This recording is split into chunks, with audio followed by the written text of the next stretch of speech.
Assalamualaikum warahmatullahi wabarakatuh. Perkenalkan, nama saya Nur Hermawati dengan NIM 212919450. Baiklah, pada video kali ini kita akan membahas mengenai klasifikasi materi dan perubahannya. Yang pertama yaitu ada unsur. Unsur adalah zat tunggal yang tidak dapat diuraikan menjadi zat-zat yang lebih sederhana dengan reaksi kimia. Contohnya besi, emas, tembaga, aluminium, oksigen, dan belerang. Unsur dapat dikelompokkan menjadi dua. Yang pertama yaitu ada unsur logam seperti besi, aluminium, emas, tembaga, seng, platina, dan perak. Yang kedua yaitu ada unsur non-logam, yaitu oksigen, hidrogen, belerang, karbon, fosfor, dan nitrogen. Sifat-sifat unsur logam dan sifat-sifat unsur non-logam adalah sebagai berikut. Beberapa unsur yang kita kenal sehari-hari ada yang berada dalam keadaan bebas atau monoatomik dan berada dalam bentuk yang terikat dengan unsur lain atau bentuk senyawa poliatomik. Contoh unsur monoatomik, karbon, emas, besi, dan lain-lain. Contoh unsur poliatomik, belerang, fosfor, hidrogen, dan lain-lain. Berikut merupakan tabel perbedaan sifat unsur logam dan unsur non-logam. Selanjutnya ada senyawa.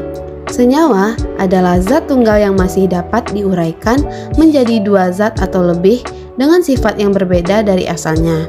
Senyawa yang kita kenal sehari-hari adalah air, garam, gula, urea, kalsium karbonat, atau kapur. Contoh penguraian senyawa menjadi zat-zat lain atau dengan cara kimia, yang pertama adalah air atau H2O. Senyawa air adalah zat cair jenis tidak berasa, tidak berwarna, dan tidak dapat terbakar. Unsur penyusunnya yaitu gas hidrogen yang sangat mudah terbakar dan gas oksigen yang diperlukan dalam proses pembakaran. Yang kedua yaitu ada gula. Senyawa gula tebu merupakan zat padat putih dan rasanya manis. Unsur penyusun adalah karbon, gas hidrogen, dan gas oksigen. Karbon atau arang adalah zat padat yang berwarna hitam. Gas hidrogen mudah terbakar, sedangkan gas oksigen diperlukan untuk pembakar. Yang ketiga ada garam dapur. Senyawa natrium klorida atau NaCl merupakan zat padat berwarna putih dan rasanya asin. Unsur penyusun yaitu natrium dan klorin. Natrium merupakan logam yang reaktif, sedangkan gas klorin merupakan unsur non-logam yang sangat reaktif dan berbau. Selanjutnya yaitu ada campuran. Di alam, kebanyakan materi dalam bentuk campuran. Air di sungai, air sumur, panduan logam, tanah, asap, udara, air, gula, kabut, dan lain-lain.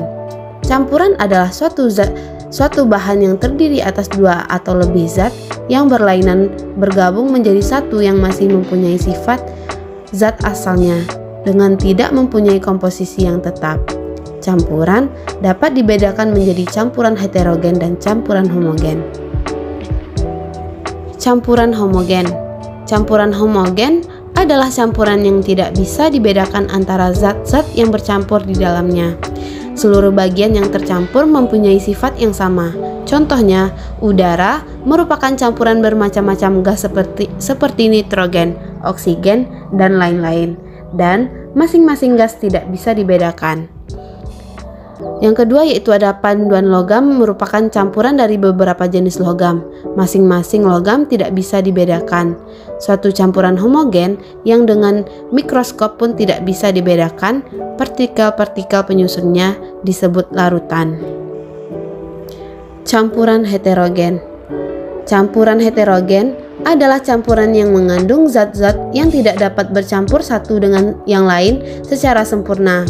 Masih dapat dikenali sifat-sifat partikel dari zat asal yang bercampur tersebut, seperti bentuk dan warnanya. Contohnya, batu-batu yang ada di alam atau batu kapur, batu pualam. Yang kedua yaitu air lumpur. Yang ketiga, air dengan minyak. Selanjutnya itu ada tabel karakteristik dari unsur senyawa dan campuran. Juga ada ciri-ciri campuran homogen dan campuran heterogen. Selanjutnya ada perbedaan campuran dan senyawa.